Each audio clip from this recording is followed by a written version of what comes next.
Dengan kondisi ini, saatnya kita kerja dari rumah, belajar dari rumah, ibadah di rumah. Kita ingin ini menjadi sebuah gerakan masyarakat.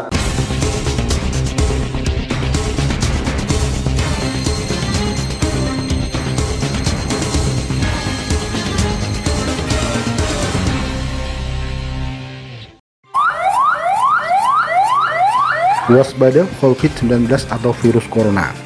Virus yang berasal dari Wuhan, Cina tersebut hingga 15 Maret 2020, di Indonesia pasien positif corona bertambah menjadi 117 orang. Dahsyatnya di seluruh dunia virus itu saat ini sudah berada di 141 negara. Dari ratusan negara itu, 73.955 pasien dinyatakan sembuh dan 5.829 orang meninggal dunia. Indonesia yang kini juga menjadi salah satu bagian dari 141 negara itu saat ini harus melakukan langkah ekstra untuk mencegah maupun mengobati virus tersebut. Di berbagai daerah sempat dikabarkan pasien terduga virus COVID-19 itu. Kabupaten Nganjuk salah satunya. Salah satu TKI asal Hong Kong dari wilayah Kecamatan Gronggot sempat dikabarkan sebagai pasien suspek corona.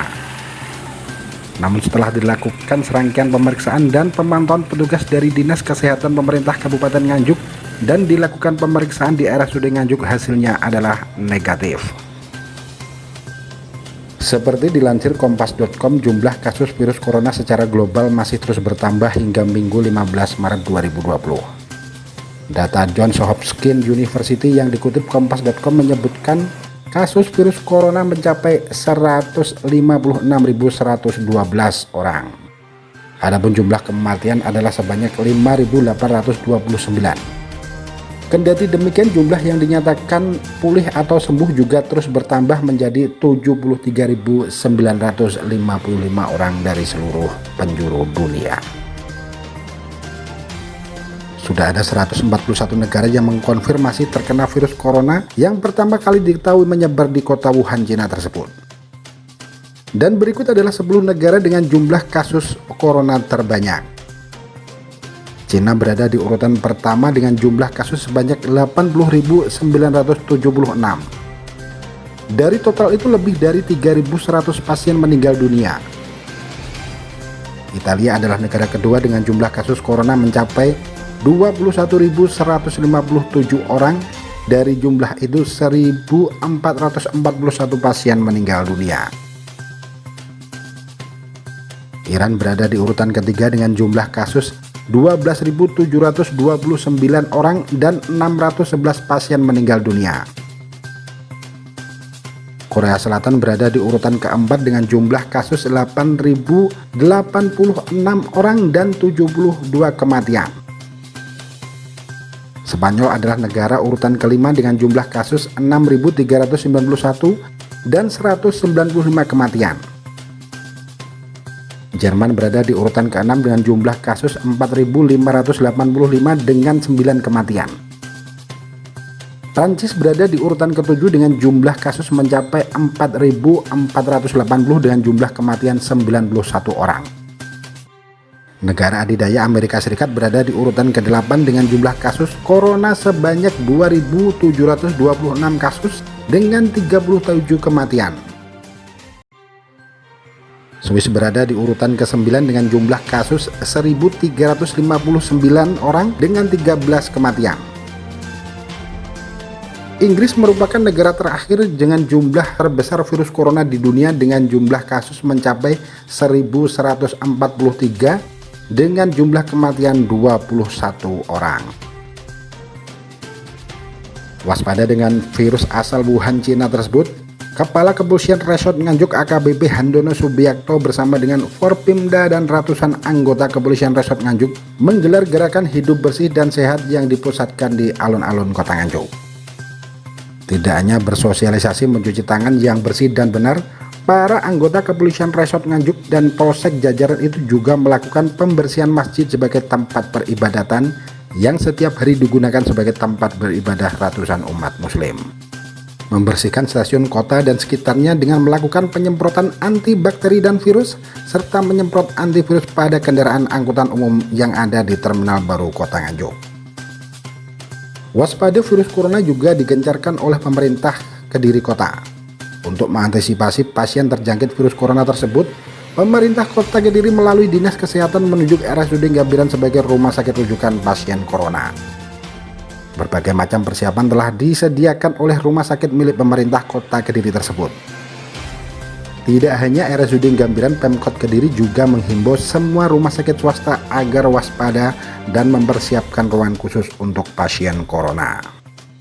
Pandemi virus corona di Indonesia kian mengkhawatirkan. Pada Minggu 15 Maret 2020, pasien yang dinyatakan positif terinfeksi virus tersebut bertambah menjadi 117 orang.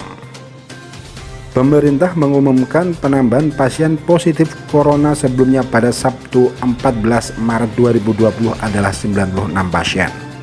Dan sehari kemudian bertambah 21 orang sehingga total keseluruhan menjadi 117 orang.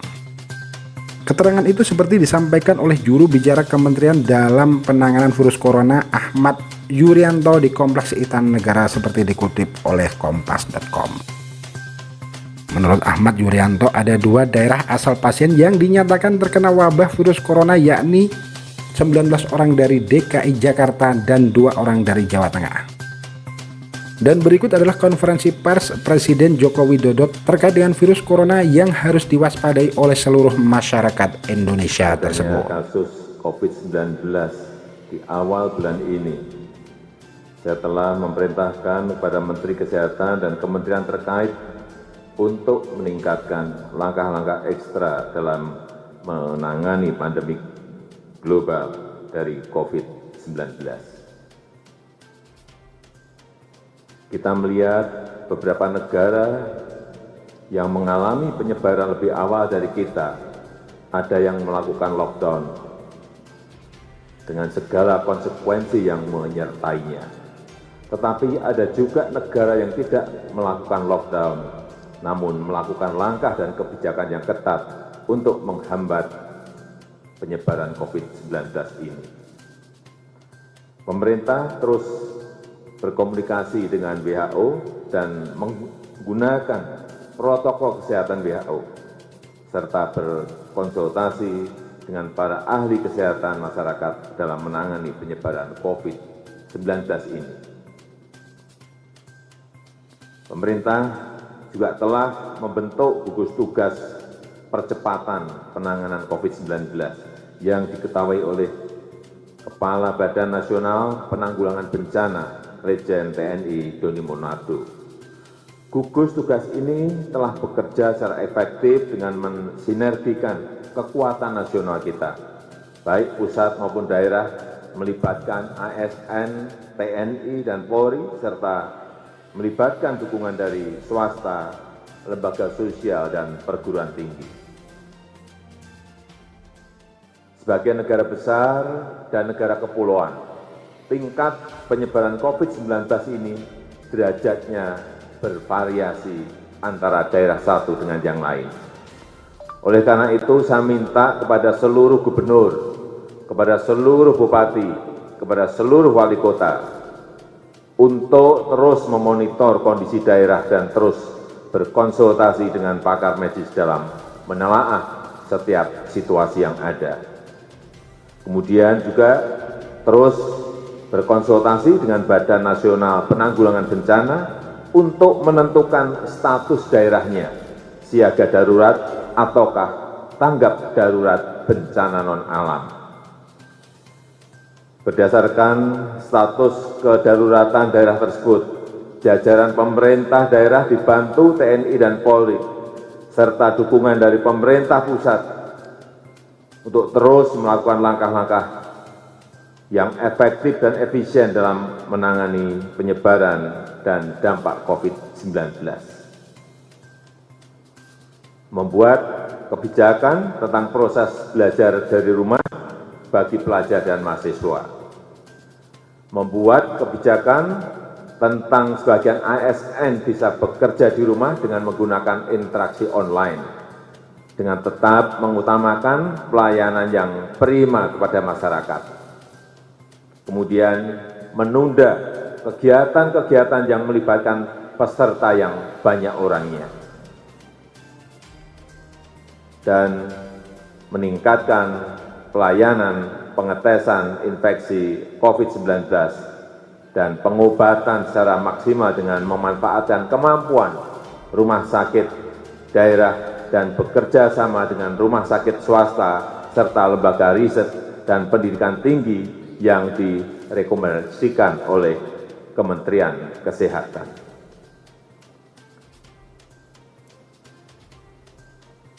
Saya sudah memerintahkan untuk memberikan dukungan anggaran yang memadai untuk digunakan secara efektif dan efisien.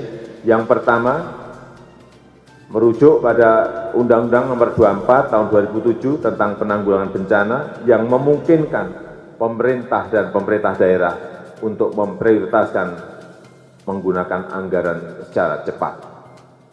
Selain itu, Menteri Keuangan juga sudah mengeluarkan peraturan dan pedoman untuk penyediaan anggaran yang diperlukan oleh seluruh kementerian lembaga dan pemerintah daerah dan gugus tugas percepatan penanganan COVID-19. Peraturan ini memberikan landasan hukum agar pihak yang relevan dapat menggunakan anggarannya dan mengajukan kebutuhan anggaran tambahan untuk menangani tantangan penyebaran COVID-19. Dampak pandemi COVID-19 ini telah memperlambat ekonomi dunia. Saya juga minta kepada kepala daerah untuk mendukung kebijakan ini dan melakukan kebijakan yang memadai di daerah. Saya dan seluruh jajaran kabinet terus bekerja keras untuk menyiapkan dan menjaga Indonesia dari penyebaran COVID-19 dan meminimalkan implikasinya terhadap ekonomi Indonesia. Sebagaimana kemarin telah disampaikan bahwa salah satu menteri kami terdeteksi positif terinfeksi COVID-19. Langkah-langkah antisipatif telah dilakukan dan saya yakin bahwa para menteri tetap bekerja penuh seperti biasa. Bahkan hari-hari ini para menteri bekerja lebih keras walaupun sebagian dilakukan dengan cara online untuk mengatasi isu kesehatan dan mengatasi dampak perekonomian akibat COVID-19 ini. Terakhir, kepada seluruh rakyat Indonesia, saya minta tetap tenang, tidak panik, tetap produktif dengan meningkatkan kewaspadaan agar penyebaran COVID-19 ini bisa kita hambat dan kita stop. Dengan kondisi ini, saatnya kita kerja dari rumah, belajar dari rumah, ibadah di rumah. Inilah saatnya bekerja bersama-sama, saling tolong-menolong, dan bersatu padu, gotong royong. Kita ingin ini menjadi sebuah gerakan masyarakat agar masalah COVID-19 ini bisa tertangani dengan maksimal. Solo adalah salah satu daerah yang lebih dahulu mengumumkan kejadian luar biasa atau KLB virus corona. Keputusan KLB itu diambil oleh Wali Kota Solo, Hadi Rudiatmo, setelah 2 pasien isolasi RSUD Dr. Muwardi dinyatakan positif virus corona atau COVID-19. Rudi mengaku tak berkoordinasi dahulu dengan pemerintah pusat untuk membuat kebijakan itu. Politisi PDIP itu menuturkan akan mengorbankan kepentingan yang lebih luas. Dengan status Solo KLB Corona ini, dia berharap masyarakat semakin waspada. Adapun Solo KLB Corona ditetapkan dalam bentuk surat keputusan atau SK Wali Kota. SK tersebut juga disusul dengan SK pembentukan gugus tugas yang diketuai oleh Kepala Badan Penanggulangan Bencana Daerah. Dengan SK tersebut, Rudi menyatakan akan menggunakan dana darurat sebesar 2 miliar dari APBD Kota Surakarta. Terangkum dari berbagai sumber, tim liputan Akurasi TV. Akurasi TV.